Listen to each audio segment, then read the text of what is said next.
ગુરુહરિ સ્વામીજીએ જીવન મંત્ર આપ્યો આપણને, કોઈ આત્મીય બને કે ન બને, હે પ્રભુ મારે આત્મીય બનવું છે, મને આત્મીય બનવાનું બળ આપજો. તો એ મંત્ર એ આશીર્વાદ સ્વરૂપે આપણા જીવનમાં સાકાર કરવાનો દિવસ એટલે 27 ડિસેમ્બરનું યુવા પર્વ. ત્યારે આપ સૌ ભક્તોને પુનઃ પ્રાર્થના છે, આપણે યાદ રાખીએ, અત્યારથી કાર્યક્રમ નિશ્ચિત કરી લઈએ, અત્યારથી એના માટેનું સામૂહિક આયોજન કરીને નક્કી કરી લઈએ કે આ વર્ષ પૂરું થાય, 2023નું વર્ષ પૂરું થાય એ પહેલાં ભગવાને આપણા ઉપર અદ્ભુત કરુણા કરી અને આપણને એક દિવસ જો આપ્યો છે તો એ 27 ડિસેમ્બરનો દિવસ છે કે આખા વર્ષનું જે કંઈ એકાઉન્ટ હોય આપણું સેટલ થઈ જાય.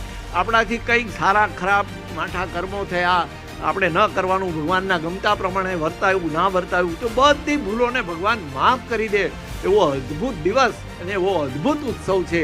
ત્યારે આપણે સૌ સાગર ઉત્સવમાં પધારી આપણા જીવતરને ધન્ય કરીએ. એ જ આજના મંગલ દિવસે આપણા સૌ વતીની પ્રભુચરણને ગુરુહરિચરણને અંતરની પ્રાર્થના.